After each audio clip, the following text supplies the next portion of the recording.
The Council's discovery. The Galactic Council chamber hummed with the subtle vibrations of 1,000 different atmospheric processors, each one carefully calibrated to keep the various alien species comfortable in their shared space. Ambassador Zethkar of the Velthari Empire adjusted his breathing apparatus and leaned forward in his crystalline chair, his 4 arms gesturing dramatically as he addressed the assembled representatives. "Honored colleagues," his translated voice echoed through the vast chamber, "we have discovered something most peculiar in the outer spiral arm territories, a species that has somehow managed to avoid our detection protocols for nearly 2 centuries. The murmurs that rippled through the chamber carried undertones of disbelief. The Galactic Council had mapped and cataloged every inhabited system within 1,000 light-years of the galactic core. Their survey ships had been methodical, their sensors beyond reproach. How could an entire species have remained hidden? High Counselor Vexani, her serpentine form coiled elegantly around her floating platform, spoke with the authority that came from leading the Council for over 3 centuries. "Explain, Ambassador. Our records show that Sector has been thoroughly surveyed. The only inhabited world showed primitive agricultural societies with no technological advancement beyond basic metallurgy." Zethkar's mandibles clicked in what his species considered amusement. "That was our assumption as well, Counselor. However, recent intelligence suggests we may have been premature in our assessment. The species in question has developed far beyond our initial observations." A holographic display materialized in the center of the chamber, showing a blue-green world orbiting a medium-sized yellow star. The planet looked unremarkable by galactic standards, slightly smaller than the average inhabited world, with unusual amounts of surface water that sparkled like scattered gems across its continents. "The planet is designated Sol 3 in our databases, though the inhabitants call it Earth," Zethkar continued. "The species refers to itself as humanity or humans.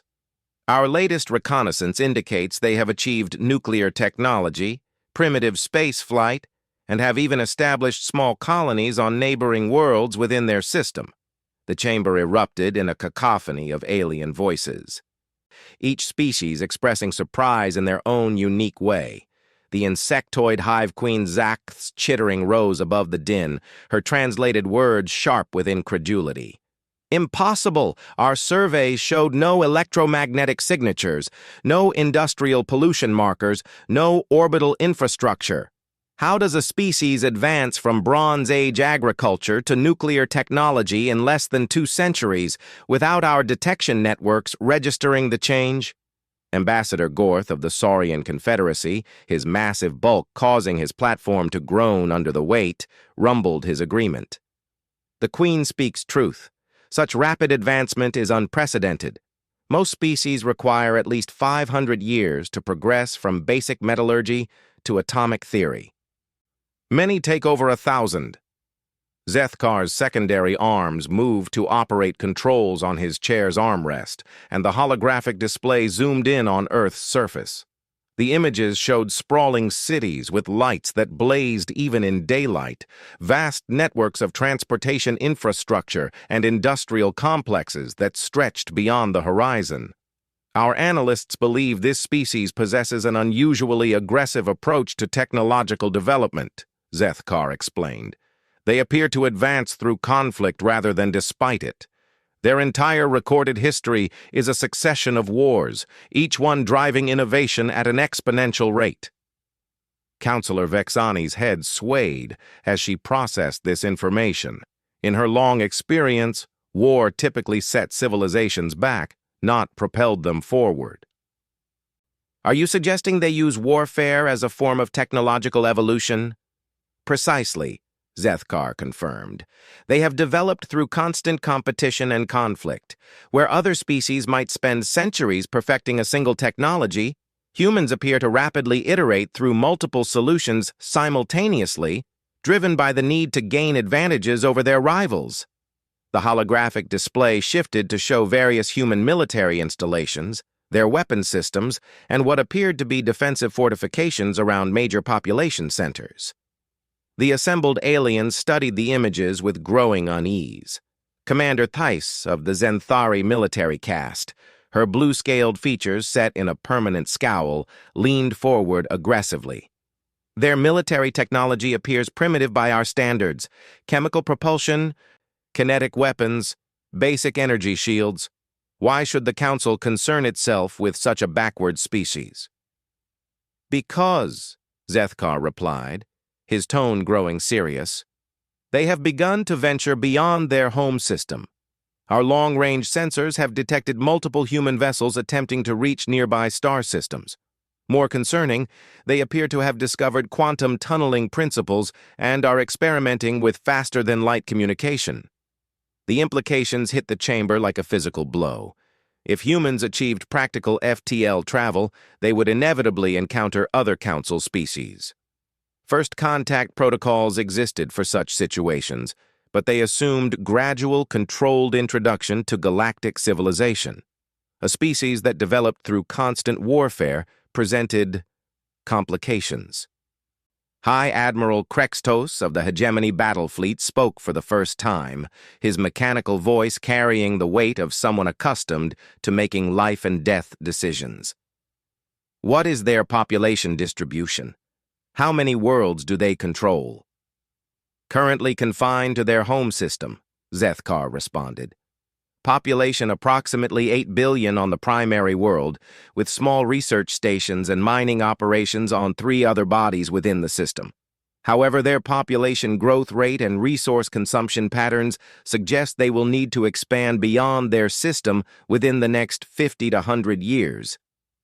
Then we have time to prepare proper first contact procedures, Counselor Vexani concluded. We will assign a diplomatic team to... I'm afraid the situation is more complicated than that, Zethkar interrupted. A breach of protocol that sent shocked murmurs through the chamber. You see? They already know about us. The silence that followed was absolute. Even the atmospheric processors seemed to pause in their endless cycling.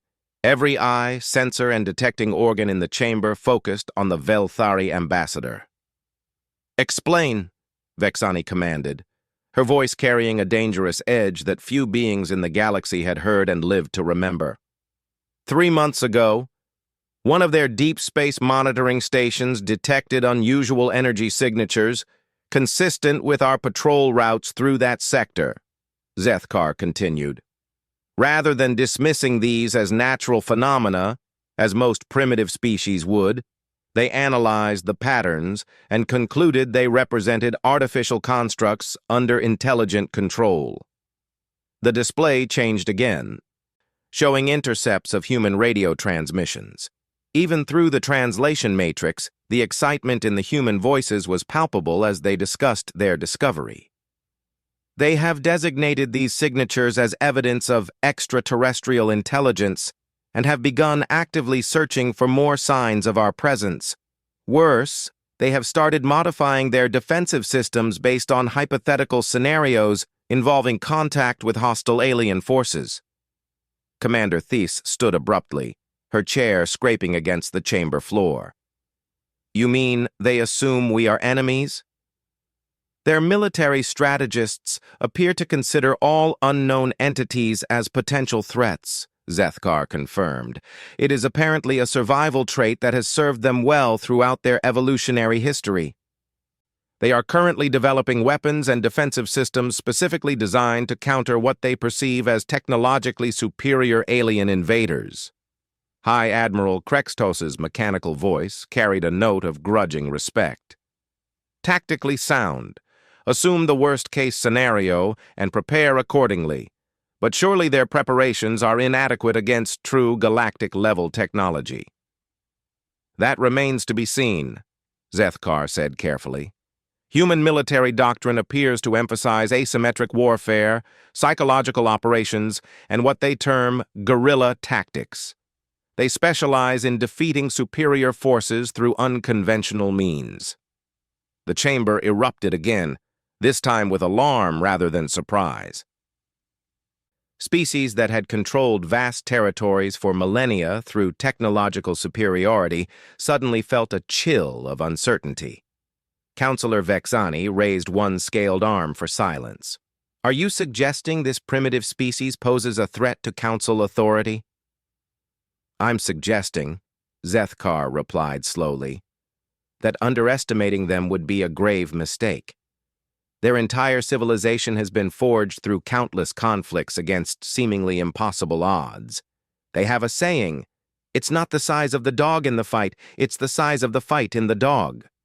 The translation matrix struggled with the metaphor, leaving several species confused about the relevance of domesticated canines to military strategy. But those who understood the meaning felt their confidence waver. "What do you recommend?" Vexani asked. Zethkar's four arms spread wide in a gesture of uncertainty.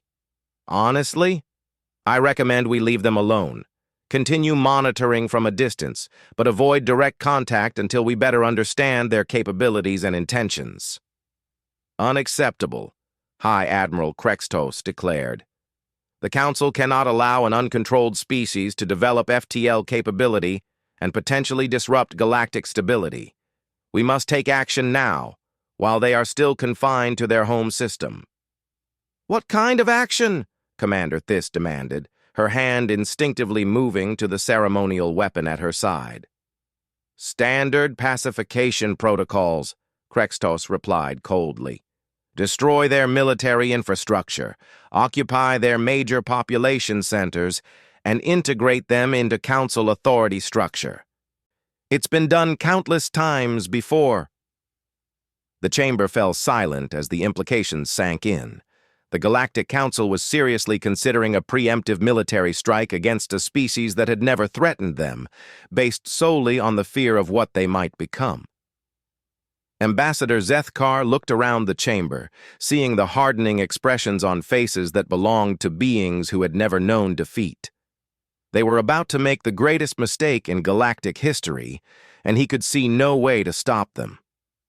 "If I may," he said quietly, "there is one more thing you should know about humans." Every attention focused on him again. They have a concept they call proportional response. If you attack their military, they will target yours. If you threaten their civilians, they will threaten yours. But if you attempt to destroy their entire civilization, he paused, letting the weight of his words settle. They will not rest until they have destroyed yours in return. It's not logical, it's not strategic, and it's not rational by our standards, but it's absolutely, unquestionably, what they will do. High Admiral Krextos's mechanical laughter echoed through the chamber. "Let them try. What can one primitive world do against the combined might of 3 Hundwar?" The first strike.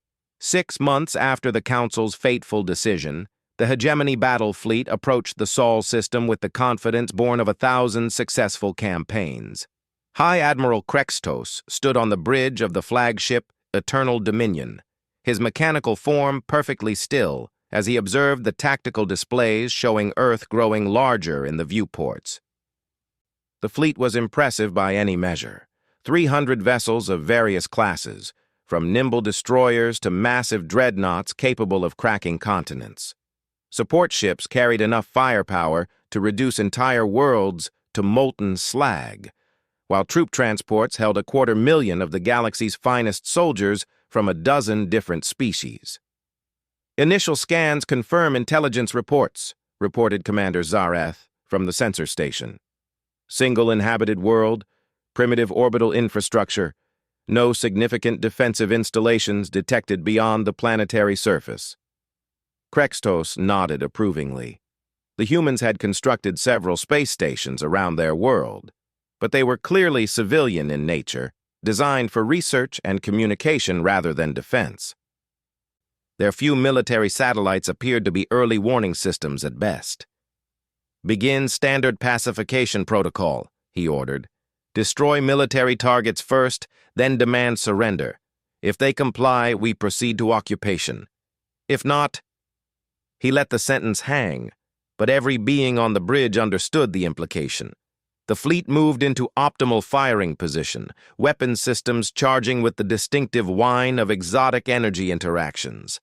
On dozens of ships, targeting computers locked onto Earth's military installations, missile silos, naval bases, and command centers.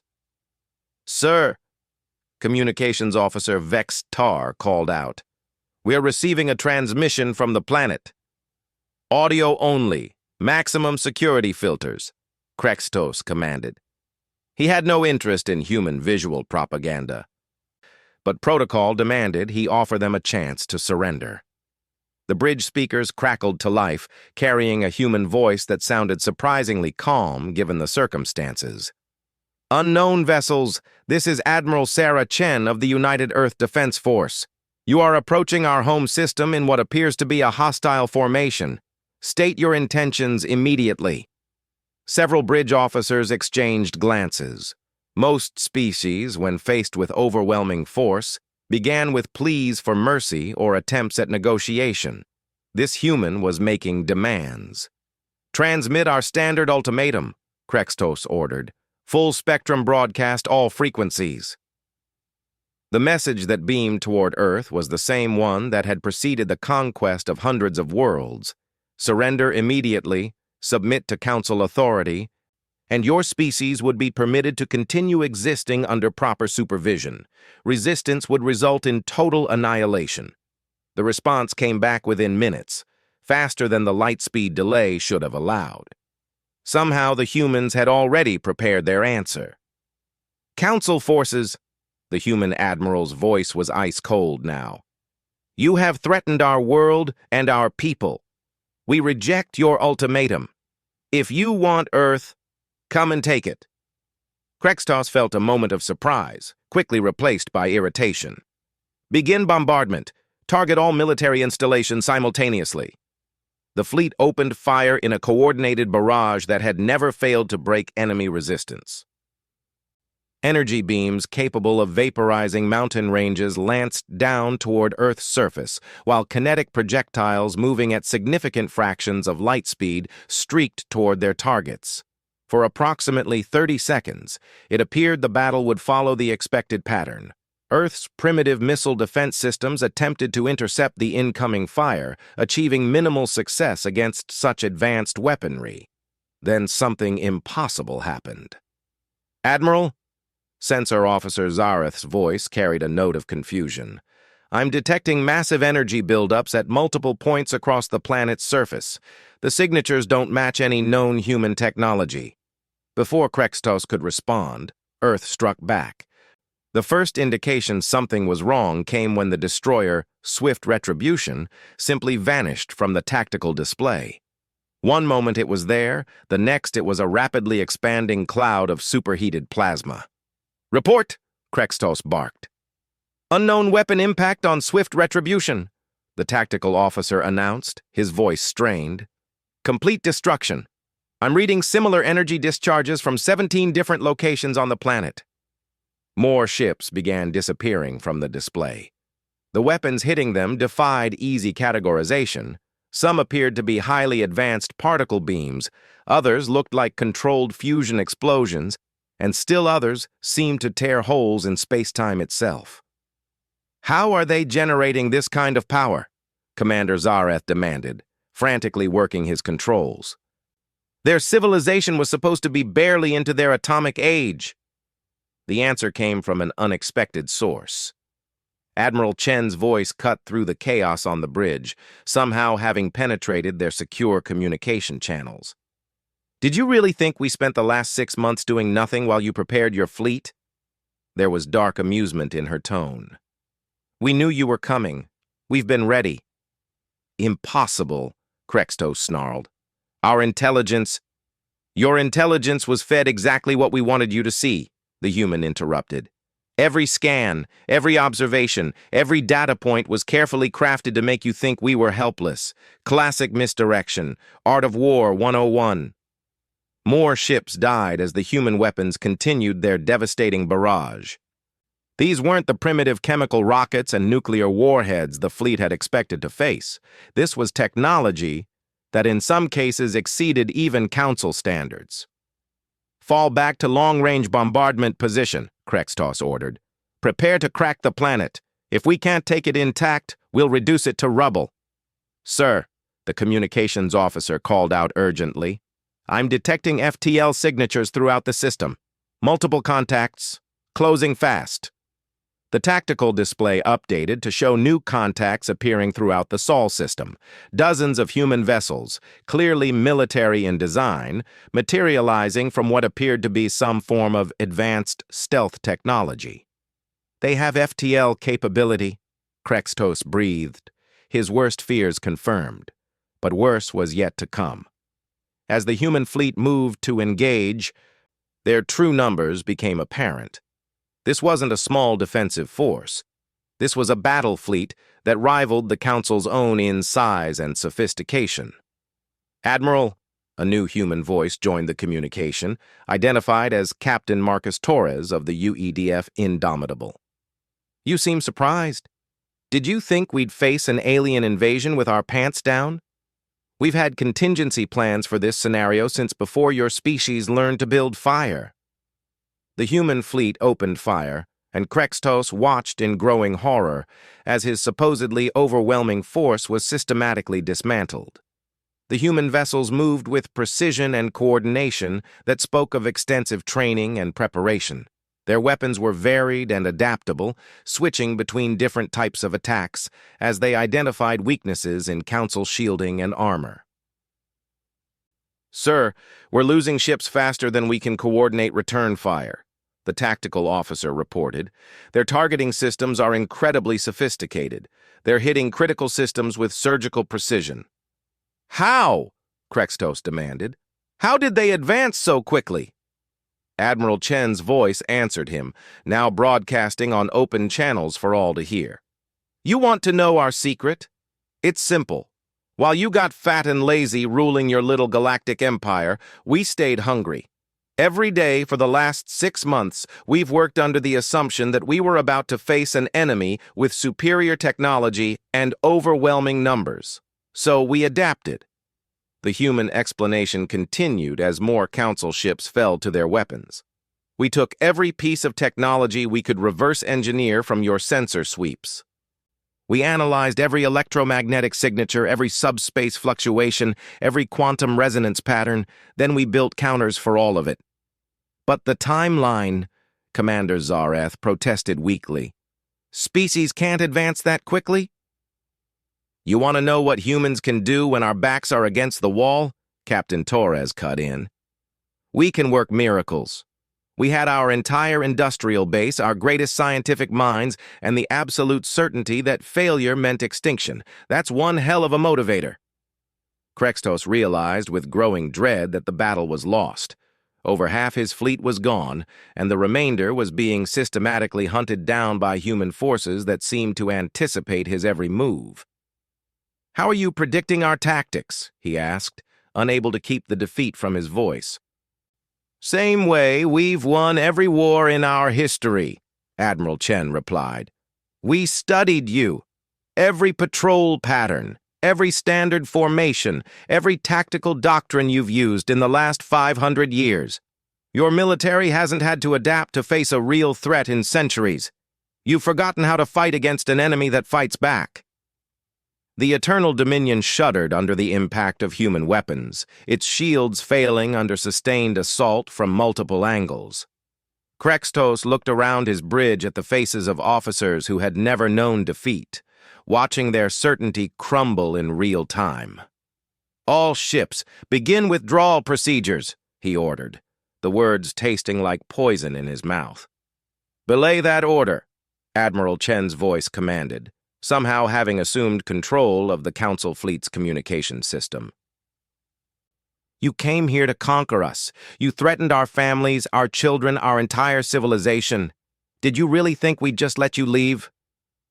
The human fleet moved to surround the remaining Council forces, cutting off their escape routes with a coordination that spoke of months of preparation and planning.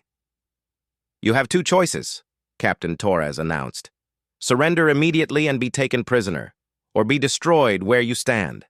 Those are the only options you've earned by coming here."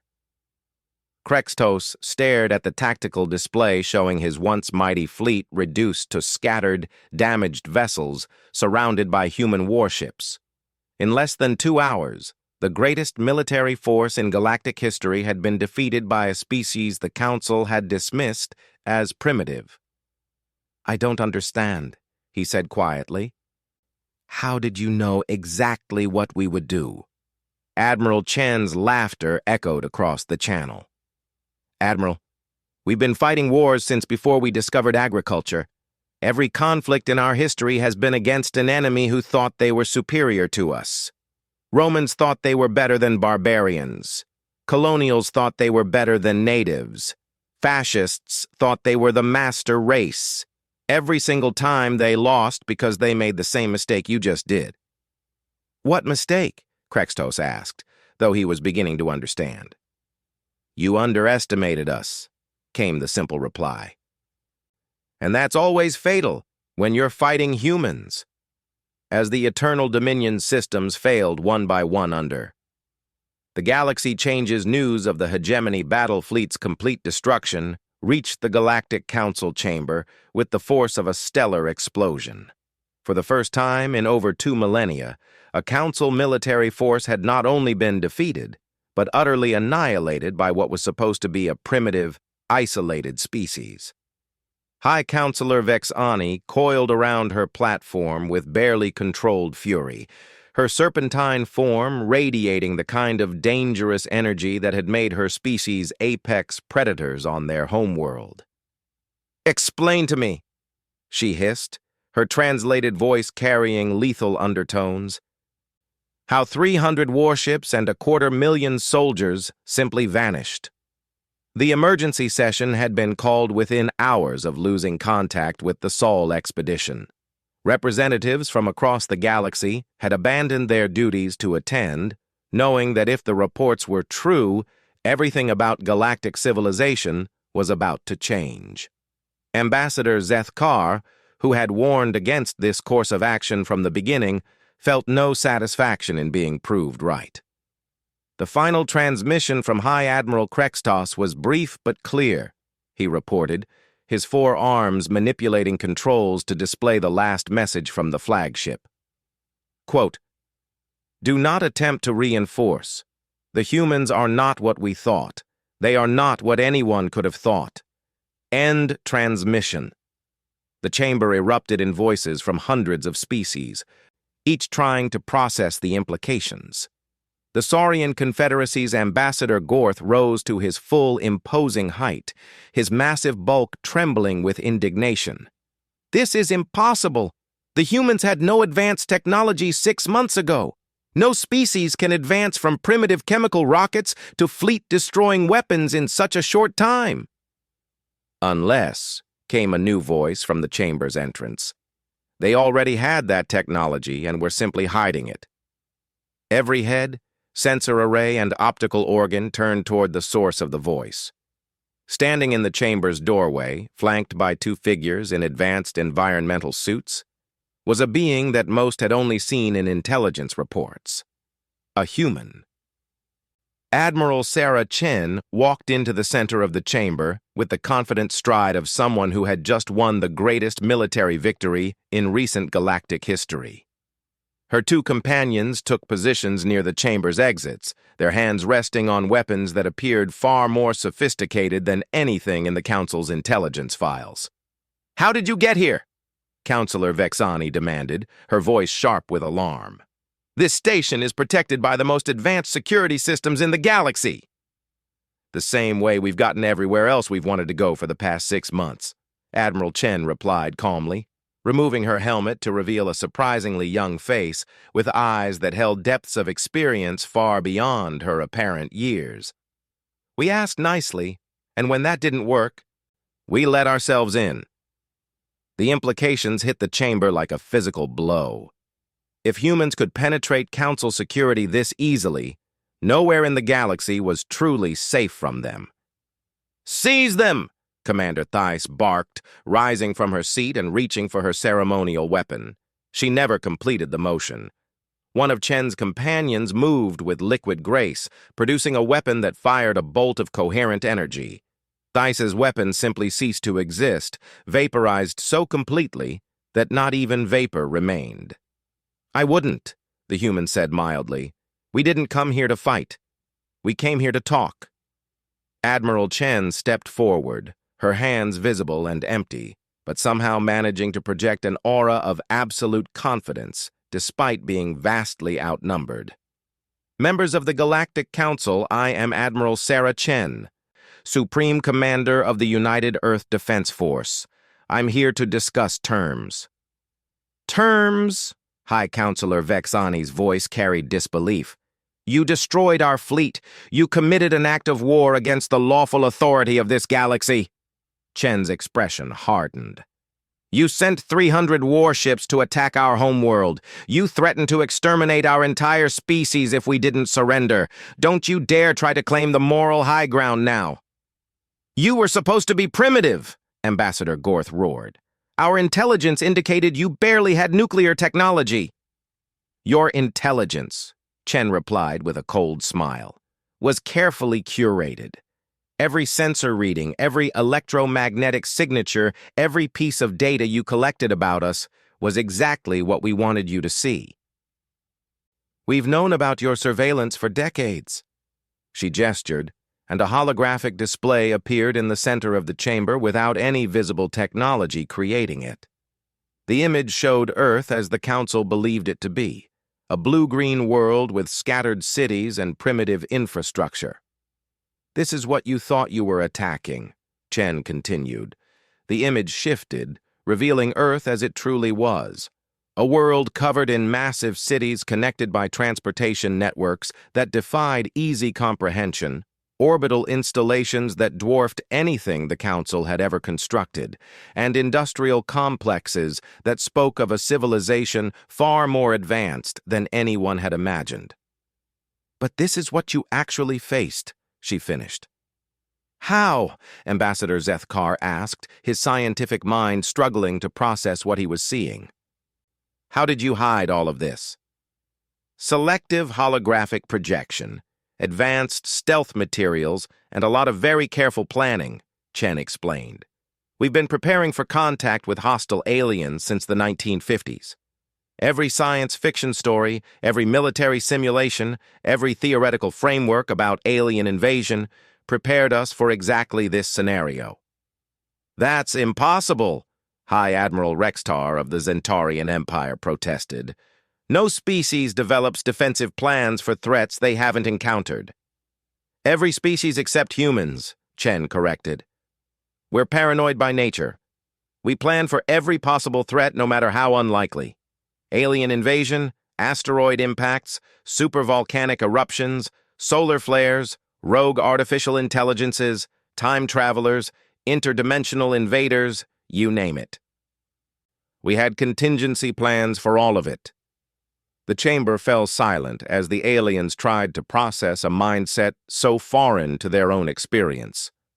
Most galactic civilizations developed in isolation until they achieved FTL travel, then joined the Council's structured hierarchy.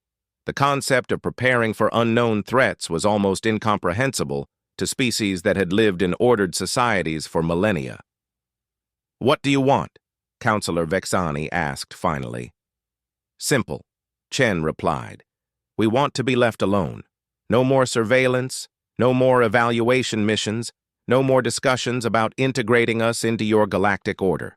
We'll stay in our little corner of the galaxy, and you stay in yours." "Unacceptable," High Admiral Rextar declared. "The Council maintains order throughout the galaxy." "No species can exist outside our authority." "Then you misunderstand the situation." One of Chen's companions spoke for the first time, his voice carrying an accent that the translation matrix struggled to process. "Admiral? Permission to demonstrate?" Chen nodded. "Granted, Colonel Martinez." The human called Martinez touched something on his wrist, and every defensive system in the Council station shut down simultaneously. Life support continued running, but weapons, shields, communication arrays, and navigation systems All went dark in the span of seconds. "We've been inside your network since before your fleet left for Sol," Martinez explained calmly. "Every computer system, every database, every classified file. We know the location of every council world, every military installation, every political leader's private residence." "You're threatening us," Commander Thiss breathed. "No," Admiral Chen corrected. "We're offering you a choice. You can accept our terms for peaceful coexistence, or you can force us to defend ourselves more actively. But understand this: if you choose war, it won't be fought the way you expect." The holographic display changed again, now showing star maps of Council territory. Red indicators began appearing throughout the display, marking locations across dozens of worlds. "These are the positions of human infiltration teams that have been in place for the last 4 months, Chen explained. "They're not there to attack civilian populations. They're there to ensure that if you escalate this conflict, your military leadership and industrial infrastructure disappear first." The chamber erupted in outrage and fear as representatives realized that their supposedly secure homeworlds had been penetrated by an enemy they hadn't even known existed. How? High Counselor Vexani's voice was barely a whisper. "The same way humans have always fought superior enemies," Chen answered. "We don't match you strength for strength. We go around your strength and attack your weaknesses. Every empire in our history thought they were invincible. Romans, Mongols, British, Nazis, Soviets. They all fell to the same basic principle. No system is stronger than its weakest point." Admiral Rextar stood abruptly, his scaled features flushed with anger. "You cannot threaten the entire galaxy. The combined might of 300 member civilizations will..." "Will what?" Colonel Martinez interrupted. "Fight us the same way the hegemony battle fleet did, with the same tactics, the same technology, the same assumptions about your own superiority?" "Because if that's your plan," Chen added, "I should mention that we've been monitoring your military communications, your strategic planning sessions, and your tactical databases. We know exactly how you fight, and we've designed counters for all of it." The third human, who had remained silent until now, finally spoke. "Admiral Chen is being diplomatic. The truth is simpler. We're really good at killing things that try to hurt us. It's what we do. It's what we've always done. And we've had 6 months to prepare specific ways to kill each of your species." "Dr. Reyes," Chen said in a warning tone. "What?" "It's the truth," the woman replied unapologetically. "Every species in this chamber has biological, psychological, and technological vulnerabilities that we've identified and cataloged. We know how to disable your life support systems, disrupt your neural interfaces, and turn your own technology against you. It's not personal. It's just professional." The silence that followed was pregnant with fear and uncertainty. For the first time in their long history, the members of the Galactic Council were faced with a species that not only could challenge their authority, but had planned specifically to do so. "What are your terms?" Counselor Vexani asked finally, her voice heavy with defeat. "Simple coexistence," Chen replied. "We claim no territory beyond our current solar system. We make no demands on Council resources or authority. In exchange, you acknowledge our sovereignty and agree to leave us alone. No surveillance, no interference, no guidance on how we should develop our civilization." "And if we refuse?" Ambassador Gorth asked, though his voice suggested he already knew the answer. Admiral Chen's expression grew cold. "Then we demonstrate why every species in human history that tried to conquer us ended up as a footnote in our textbooks. The choice is yours, counselors. Peace on our terms or war on ours." High Counselor Vexani looked around the chamber at the faces of beings who had ruled the galaxy for thousands of years, seeing uncertainty and fear reflected in their expressions. In one day, everything they thought they knew about galactic civilization had been overturned by a species they had dismissed as primitive. "The Council will need time to consider your proposal," she said finally. "Of course," Chen replied graciously. Take all the time you need. We'll be in touch. Without another word, the three humans simply vanished, leaving behind only the faintest shimmer in the air to suggest they had ever been there at all.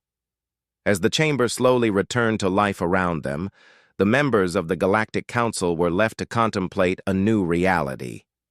Somewhere in the galaxy was a species that could appear and disappear at will, had infiltrated their most secure locations, and possessed the will and capability to resist their authority. For the first time in galactic history, the Council faced an enemy that truly understood the meaning of the human saying they had heard in those final transmissions from the hegemony fleet. It's not the size of the dog in the fight, it's the size of the fight in the dog. And humanity, as they were about to learn, had more fight in them than any species in the galaxy had ever imagined possible. Sustained human fire, Krextos sent a final message back to the Council. Do not attempt to reinforce. Repeat, do not attempt to reinforce. The humans are not what we thought. They are not what anyone could have thought. The transmission ended as the flagship's communication array was destroyed. High Admiral Krextos, commander of 1,000 victorious campaigns, sat in his command chair and waited for the humans to decide his fate. Knowing that news of this defeat would change everything the galaxy thought it knew about the species called humanity. Dread Council member civilizations. Ambassador Zethkar said nothing, but his thoughts were dark as he contemplated the answer to that question. Based on human history, quite possibly more than anyone in this chamber could imagine.